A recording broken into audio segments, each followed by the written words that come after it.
Good afternoon, everyone.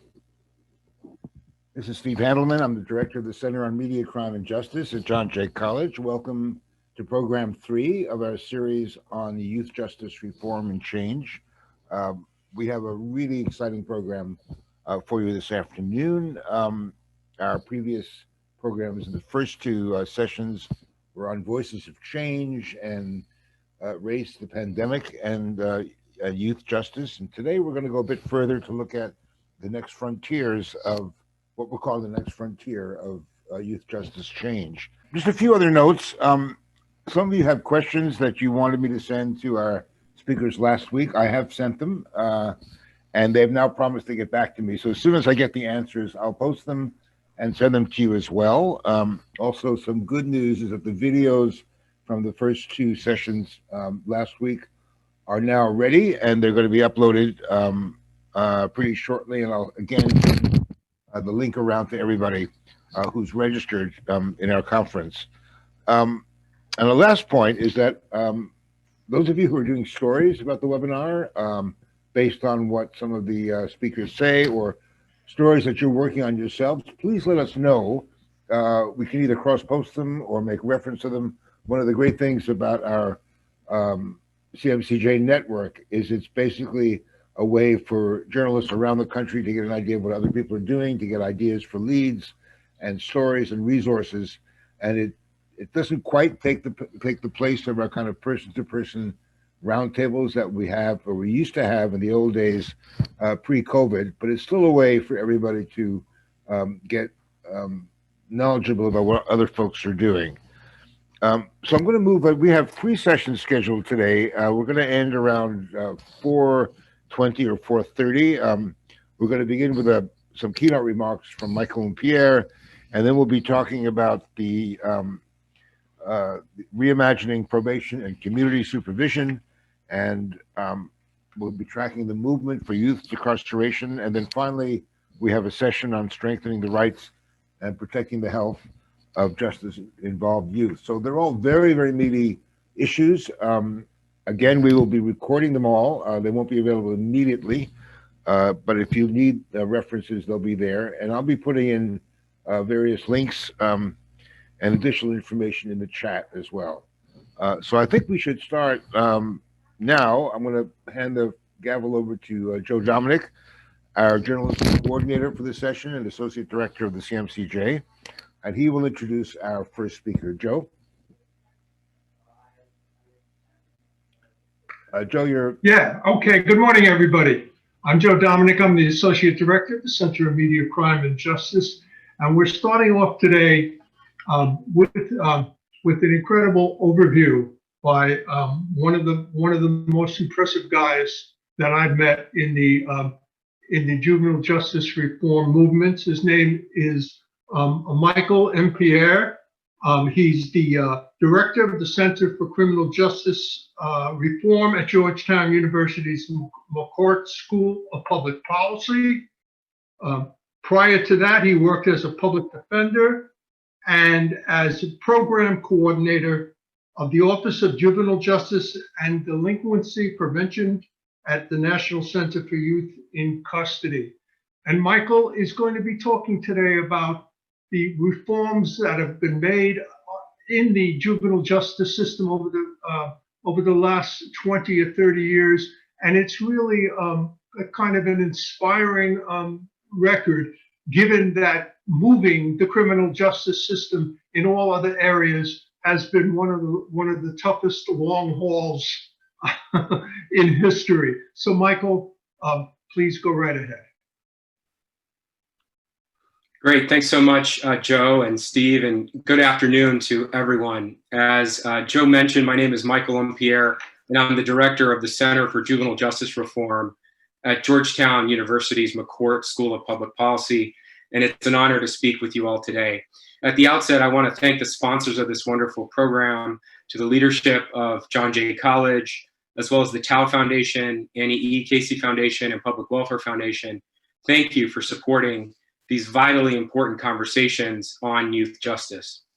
I also want to thank all of you, the journalists and reporters who are dedicating your time to participate in this program. it goes without saying that you all play an essential role in shaping the narrative around juvenile justice policy and practice, and we're all most grateful for your commitment to learning about and covering these topics in your work. I'm here today, as Joe mentioned, to talk a little bit about the state of the juvenile justice field in 2020 and the key issues that are facing system practitioners and partners who are striving to fashion a system that improves outcomes for kids, for families, and for communities. And so over the course of the next 20 minutes or so, I have two primary goals. First, I'd like to talk with you about how the juvenile justice field has evolved over the last 3 decades, focusing on a core theme present in many of the system reforms that you'll hear about through the course of this program. That is a move away from juvenile justice approaches that are steeped in punishment and surveillance and fear and control, and towards an approach in juvenile justice that promotes positive youth development. And I'll say more about what that means. And second, I'd like to suggest ways in which you all, as journalists and reporters, can examine these issues and hold justice systems accountable for shaping their efforts in line with what the research shows is effective for improving those youth, family, and community outcomes. So to provide you with the historical context first, I'd like to begin by turning back the clock to the late 1980s and the early 90s.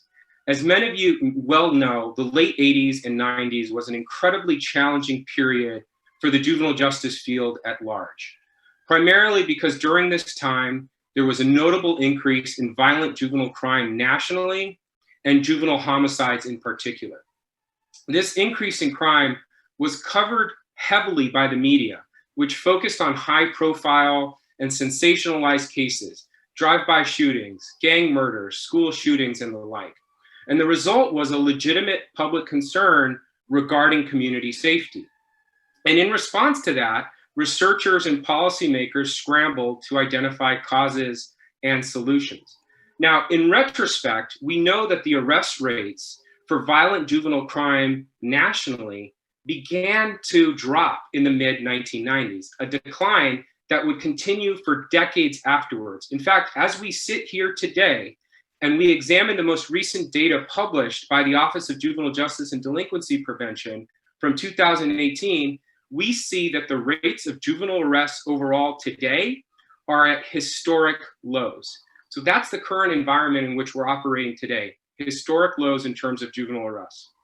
But in the 1990s, the predominant response at the time from legislators and other officials was that we needed to move away from the rehabilitative approaches that had been the hallmark of the juvenile justice system and instead get tough on juvenile crime, right? So the mantra became adult time for adult crime. And as a result, what we began to see was a slew of legislative policy and practice changes that featured harsher treatment and harsher penalties for system-involved youth. And one of the most significant changes in this respect was the expansion of laws that facilitated the transfer of young people to the adult criminal justice system.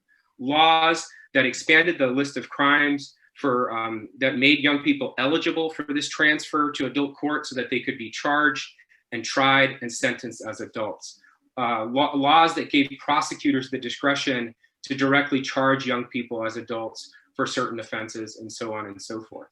Nationally, in the 90s, we also saw an increase in harsher sentences that judges were issuing. For the most serious offenses, we saw increases in sentences of life without parole for young people and long periods of incarceration.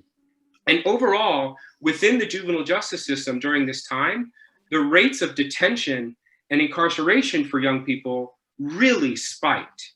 According to OGJDP data in 1997, more than 116,000 kids nationally were detained or incarcerated in residential placements in the juvenile justice system. And that's not accounting for kids who were in adult prisons or jails, not accounting for kids in federal facilities. That number, when you look at what it is today, is significantly more than double the number of kids in custody as we sit here in 2020.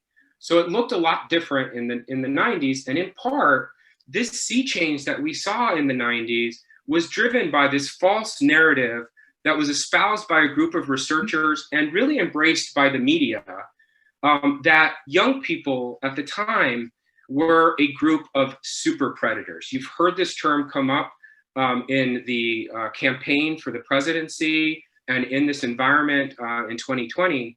But there were individuals like Princeton professor John DiIulio who characterized young people as super predators. In fact, this is one of the pieces that DiIulio wrote from 1996. He said, based on all that we've witnessed and researched and heard from people who are close to the action, here is what we believe. America is now home to thickening ranks of juvenile super predators, radically impulsive, brutally remorseless youngsters, including ever more pre-teenage boys who murder, assault, rape, rob, burglarize, deal deadly drugs, join gun-toting gangs, and create serious communal disorders. Of course, as I stated earlier, these predictions about juvenile crime were completely wrong. And indeed, DiIulio and others subsequently acknowledged that they were wrong to label kids in this way and to make the predictions that they did. But unfortunately, for the young people and families who are involved in the juvenile justice system, a population that is disproportionately Black and brown, the impact of that super predator myth continues to this day. After all, it was a myth that was perpetuated by the media, perpetuated by legislative initiatives that are really difficult to scale back or to undo. Now, so far, as I mentioned, the state of juvenile justice in this story in the 90s is rather bleak, right? But there's good news to the story, which is that in the last few decades, the juvenile justice system has undergone a series of critically important reforms that are returning us to the rehabilitative model that we strayed from in the 90s. While scholars and advocates, including many that you'll hear from over the course of this program, may differ regarding how the system has been reformed and to what extent, I want to highlight one central theme that in my mind is at the heart of the reforms since the 90s and really is a theme present throughout this entire program, and that is the developmental approach. I believe that the most prominent shift from the punitive era of the 90s has been the widely accepted proposition that juvenile justice policies and practices must be developmentally appropriate, a proposition that is supported by a wide body of research on what works to achieve positive youth, family, and community outcomes. What does a developmental approach entail?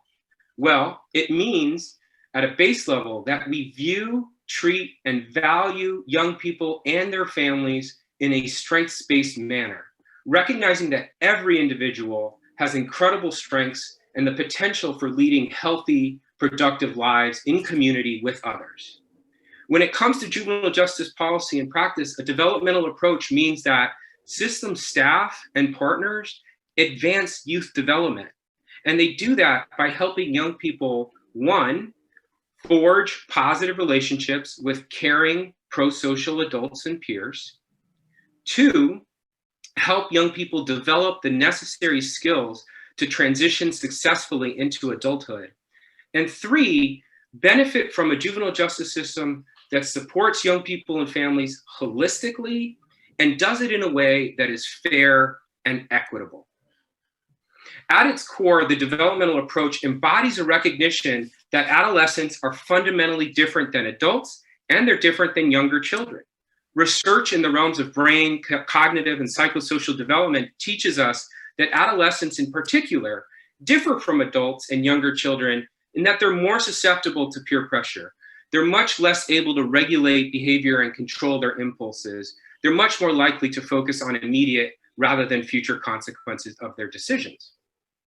And that body of research also teaches us that juvenile justice programs and approaches are much more likely to improve public safety and achieve positive outcomes if they're steeped in this developmental approach.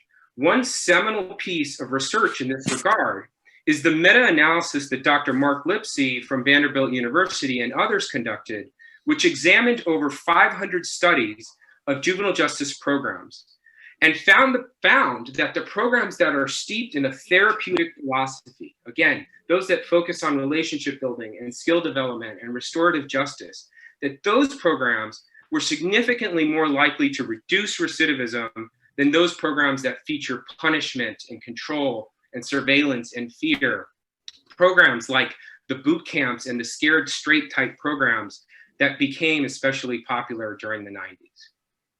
In my view, today, there is wide acceptance, but not universal, but wide acceptance that this body of research should inform the ways that we approach our juvenile justice work. This acceptance is reflected, for example, by the affirmation of the Supreme Court, which in its jurisprudence around the juvenile death penalty and in the juvenile life without parole cases has recognized and relied upon the research on youth development, showing that young people are different, adolescents are different. And the acceptance of this research is also reflected all across the country in the many examples of policies and practices that system leaders and partners are currently implementing that are in line with the developmental approach. Some examples include things like the increased use of diversion and alternative to detention that keep kids close to home and close to their families. Legislative efforts to prevent status offenses and other normative behavior from being the reason for formal court involvement. Regular staff training on adolescent development and efforts to redefine the role of probation officers to one that's less focused on compliance and more on coaching and engagement. And you're going to hear more about that shortly. Service delivery models that help kids develop skills and foster those connections and relationships and address their trauma.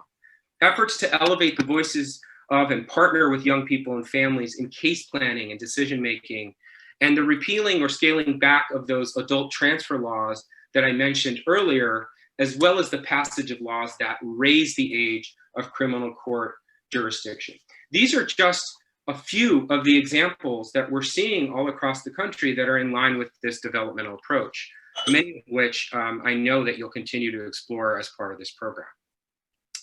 Now, I want to be clear about something. While I believe that we have seen the field move in this direction in the last few decades, and I agree that the progress has been incredible, particularly when compared to what we've seen in the adult system, I also believe that there is much more work to be done in order for the juvenile justice field to fully reflect the developmental model.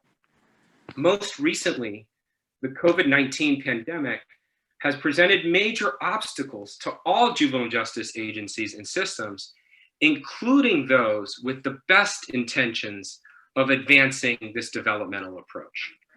If we think about the core pillars of this developmental approach that I've been talking about, again, 1, promoting positive youth relationships with caring pro-social adults. 2, providing kids with skill development opportunities. And 3, advancing holistic, family-centered, fair, and equitable systems. Each one of those components becomes all the more difficult in the current environment. Throughout the pandemic, for example, juvenile justice agencies and partners have been vexed with figuring out how to support youth and families in the face of social and physical distancing. Many systems have relied on technology to support ongoing connections between youth and staff, including community-based probation and parole officers who are using video conferencing to connect with youth and families in lieu of office visits, clinicians and educators who are using video to support telehealth and educational services, facility-based staff who are allowing youth residents in those facilities to communicate via video with their family members who are otherwise not permitted or not able to visit the facility.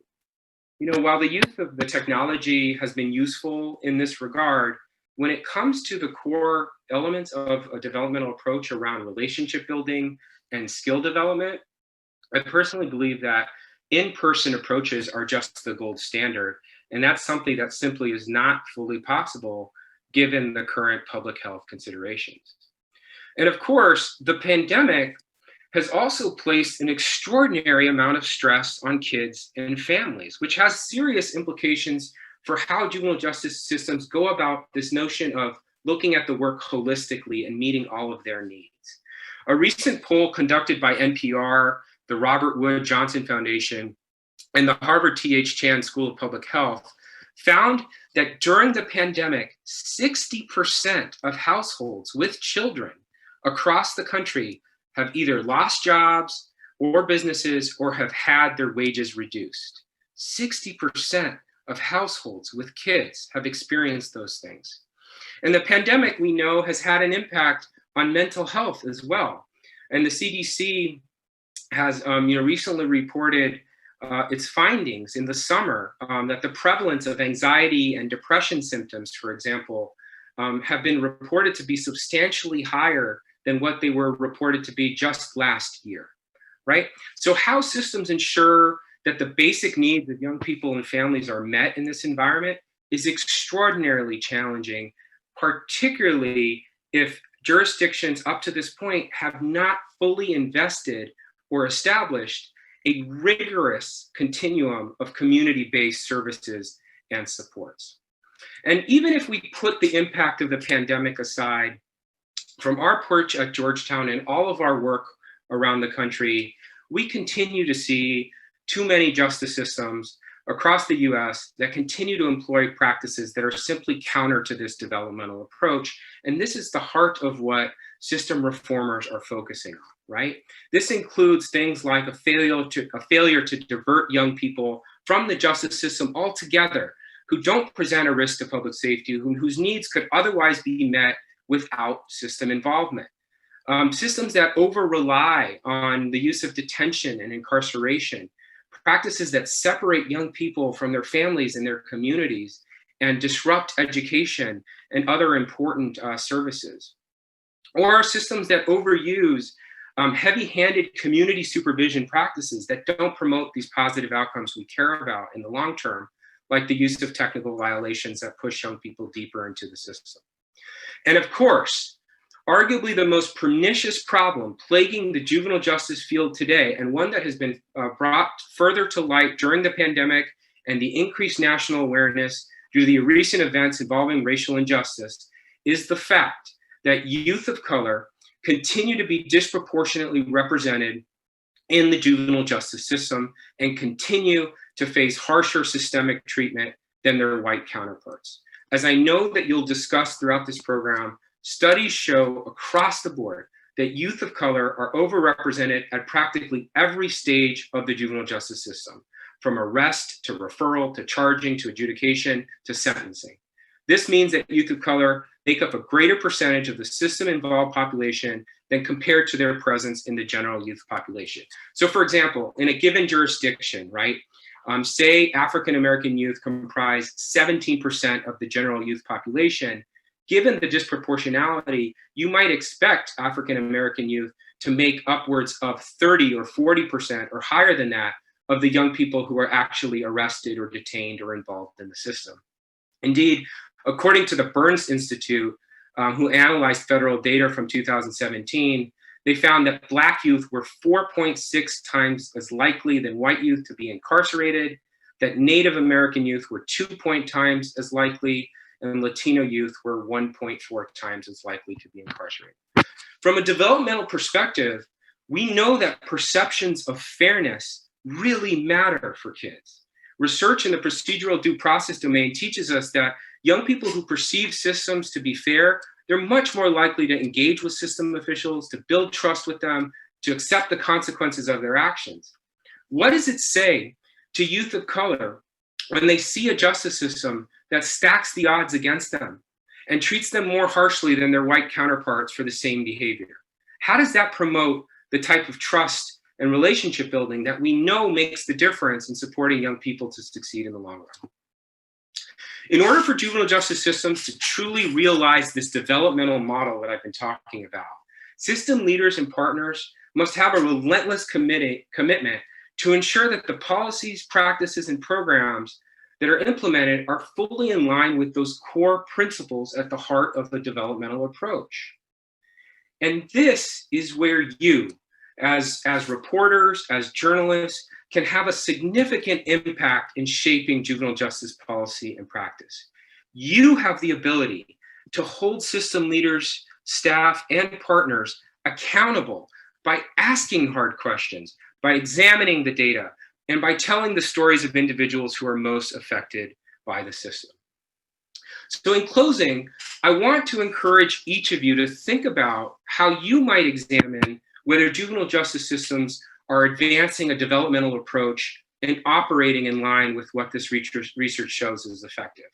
What steps might you take? What questions might you ask? If we know, for example, that for young people, maintaining positive pro-social relationships with caring adults and peers is essential for their development, how might you as reporters gauge whether systems are promoting this objective?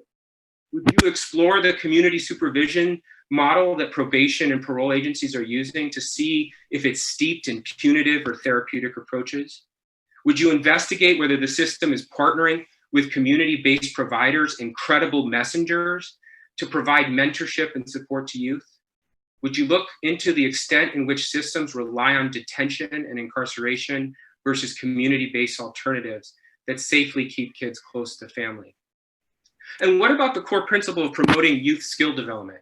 If we know from the research that youth need those opportunities to learn new skills and competencies and to apply them, how would you go about analyzing that? Might you ask system leaders whether they're using evidence-based programs that help youth sharpen those skills, like cognitive behavioral therapy type interventions? Or would you look into the quality of education and programming that kids get when they're locked up? Would you inquire how systems are navigating this current pandemic and this environment and providing those supports? And then finally, as we think about promoting race equity and fairness in the system and advancing holistic family-centered approaches, how might you as a reporter study that and report on that? Could you examine whether system disparities exist for youth of color in a particular jurisdiction in which you work? Might you investigate whether system personnel are getting regular training on implicit bias and cultural responsiveness, and whether they're using actuarial tools to provide a more structured and objective approach to decision making? Might you look at the extent to which families are getting direct supports around needs around food and housing and healthcare, things that make sure that young people can get the support that they need?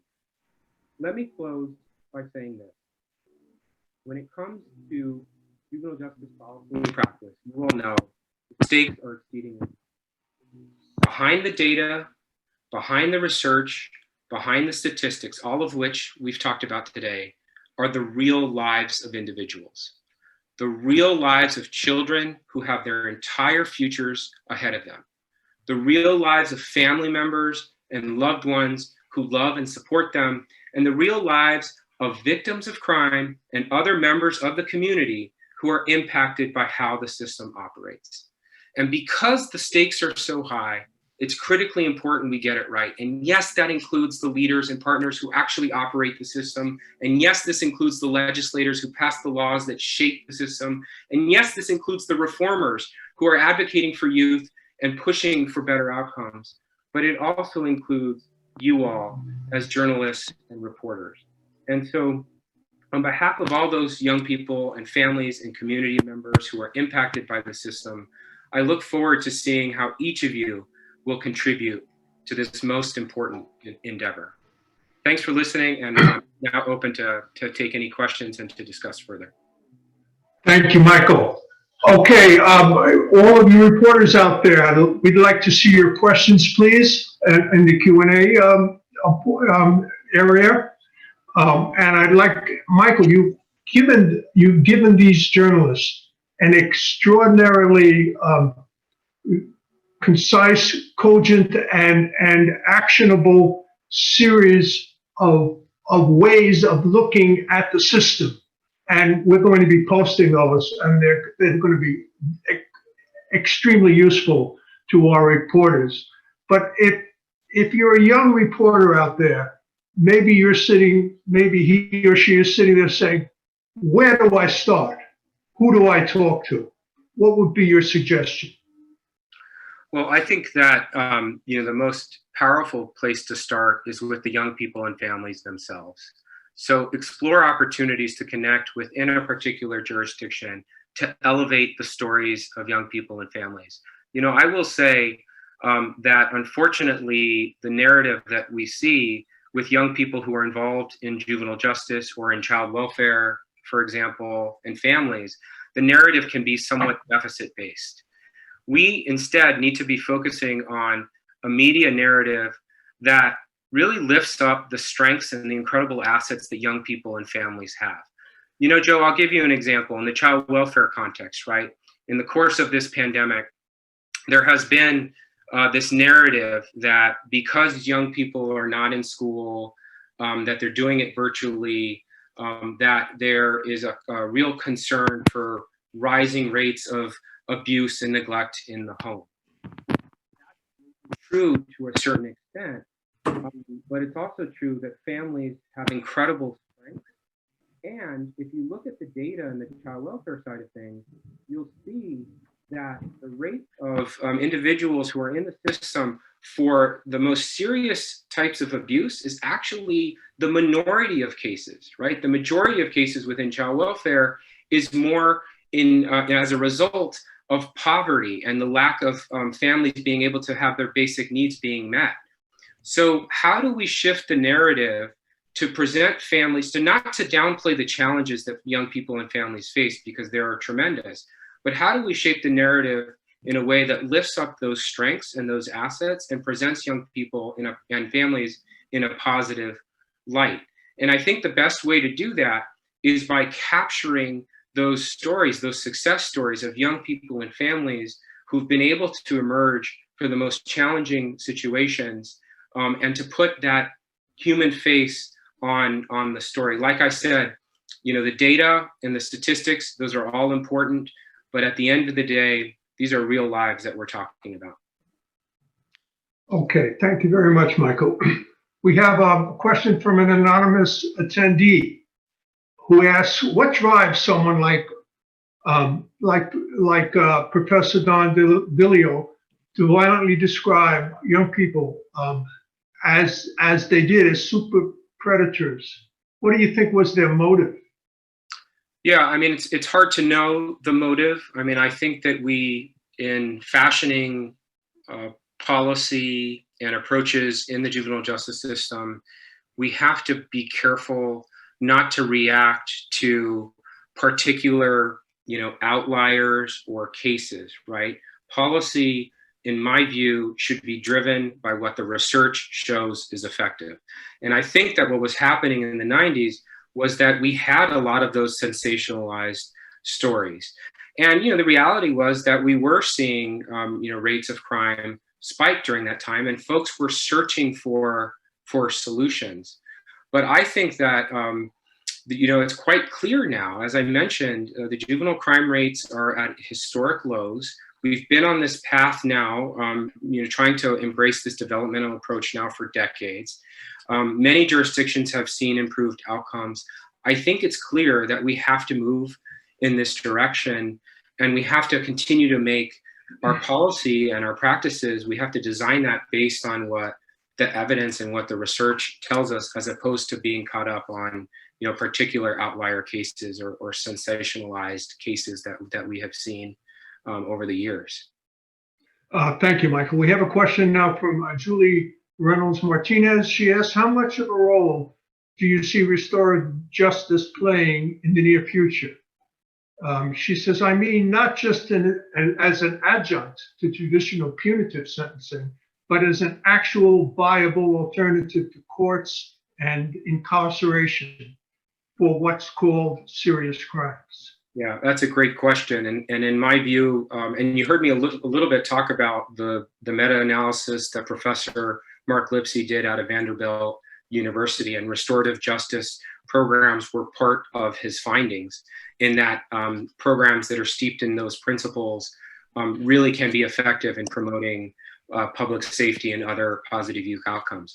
Look, I think that those approaches on, that focus on restorative justice, and again, what we're talking about is, working hand in hand with young people and families and communities to repair harm, right?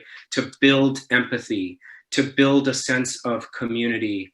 I think that there is great power and value in moving that in the ways that the person who asked the question is describing, not just at the point of sentencing, but well beyond that on the front end of the system, including in our efforts to keep kids out of the justice system altogether. So there are efforts afoot all around the country that focus on diversion and really empowering the community to meet the needs of kids, of families, and those victims of crime, and to do it in a way that really is focused on repairing harm, building empathy. I think that that is really an untapped area within our field, and one that is just ripe for additional focus.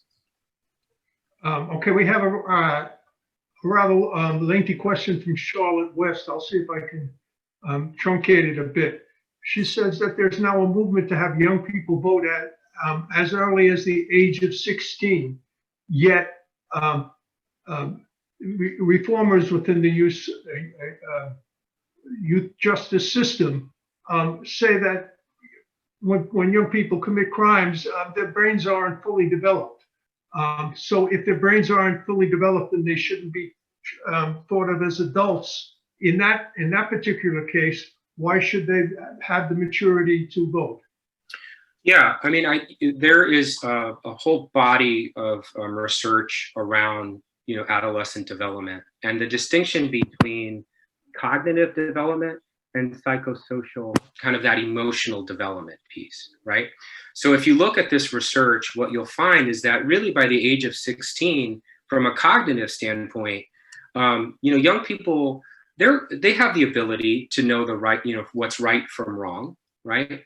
It's the difference is the psychosocial and emotional development. And those areas of the brain that impact that really have been shown to continue to develop upwards into age 25. And so researchers often talk about this piece that's called the maturity gap, right? And so while cognitively young people may be fully developed, those psychosocial and emotional skills, the ability to control one's impulses in the heat of the moment, the ability to regulate one's emotions in emotionally charged situations, that is what adolescents are still developing, right? That is what is lacking.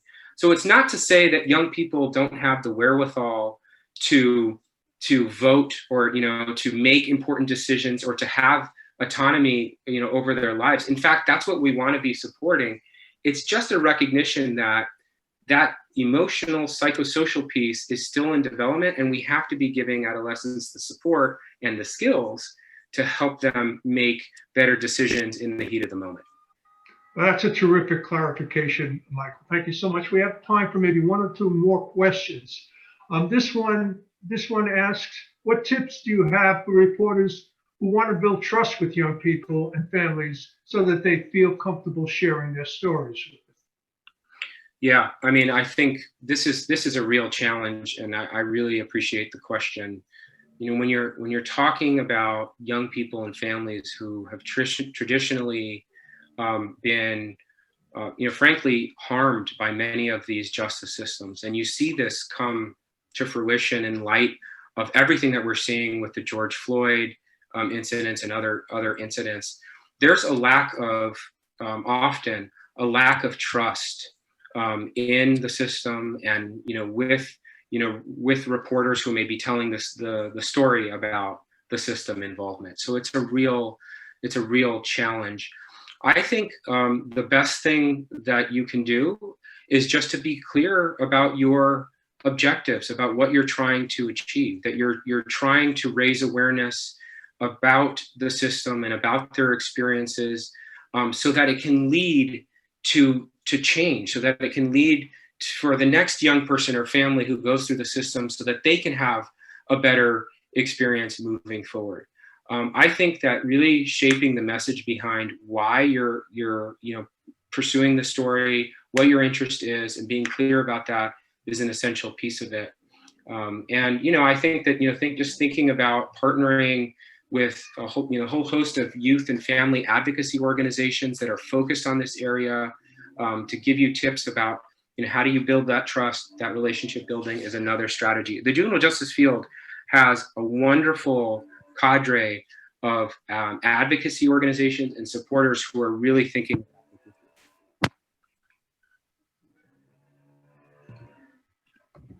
Yes, I'm sorry. Yes, one final question, Michael. How do you sync up reformative juvenile justice between criminal justice systems and the school system?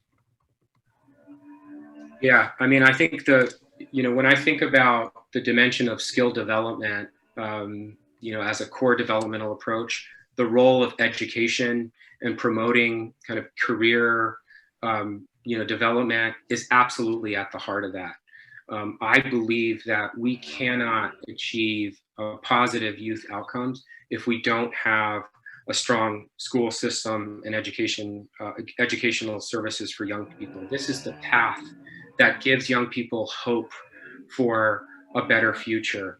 And unfortunately, what we've seen in the juvenile justice system is that there's a lot of work to be done to make sure that when kids are, for example, in facilities, in detention or incarceration facilities, that there is a high quality of education being provided while they're there, that kids are supported when they re-enter the community hand in hand with schools, so that we're not just sending kids away and expecting them to come back to the community, if they're not given the support. Schools, and by the way, behavioral health and child welfare and all of the systems have to work hand in hand while the young people are part of the system to promote this seamless community reentry. And that's just in the example of the facility piece.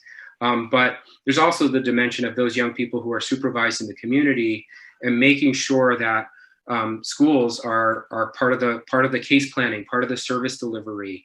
One of the things that we've learned from the research is that young people, and this stems from Yuri Bronfenbrenner's theory around this nesting theory, this social ecology model, that young people reside in various communities and environments, right? They reside in the family, they reside in the neighborhood, they reside in schools, they reside in these peer networks. We have to be working across all of those areas collectively and collaboratively. And that's really a lot of the work that we do at Georgetown, is we promote a multi-system approach where all of these partners can work together, because it's the same kids and it's the same families and it's the same needs that need to be met. Michael, I can't thank you enough for the information that you've imparted to us, and today it's really been very enlightening. We thank you very much, and we'll be sending you further questions. Thanks a lot, Michael. Joe, if we have time, there is one other question that maybe we can squeeze in for another 5 minutes, if that's okay. Yes, go ahead, please, Steve. It's a really good question from April Kelly, who wants to know if Michael thinks defunding the police and reallocating some of the resources into other areas in the community, such as mental health and other support services, is a necessary part of reforming youth justice in the U.S. I mean, I think that the investment in the community is absolutely essential, right? If we know that we should be reserving the juvenile justice system involvement for those young people who, may pose the greatest risk of, to public safety, and that necessarily means that we have to provide alternatives to that justice system involvement. And the way that you do that is by pumping in resources into the community so that we can provide rigorous educational services, so that the mental health needs and behavioral health needs of youth and families can be met, that their basic needs around housing, and we're seeing families with food insecurity issues and what have you. All of that is part of the puzzle to shrinking the juvenile justice system, to empowering the community, to really be able to take care of young people and families and other members of the community. I absolutely think that's an area that it needs a lot of work. We need to have a full, rigorous continuum of services and supports in order to truly support kids and families. Right. The police have to do a lot less in a lot of areas. But police also have to be brought in to the kind of positive process that you're talking about. Would you agree with that, Michael? Yeah, I mean, it's really both. It's really we should be examining the role of law enforcement, what the strengths that law enforcement brings to the table, and what the strengths of other community partners and providers and system partners have as well. And how do we, leverage those relationships to support kids and families? I think that's right. I think law enforcement, just like the other system partners, should be focusing on ways to develop positive relationships with community members and with others.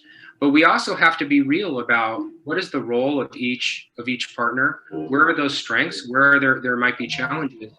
And if we decide that community-based organizations, for example, and providers and those teachers and mentors are better equipped for making sure that young people and families can have their needs met, then we should be funneling our resources in that direction as well. But Joe, I would agree with you. I think it's both. Okay, Steve? Okay, thank you, Michael. That was a great start.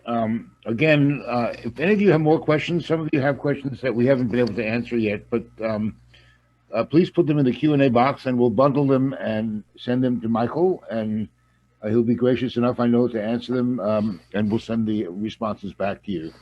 So our next session coming up soon is a really exciting one, just really follows beautifully on some of Michael's points beyond probation and community supervision. So we'll be starting that at more or less 2 o'clock. So we'll take a short break for about 5 or 10 minutes just to stretch our legs, and we'll be back with you in 10. Thank you.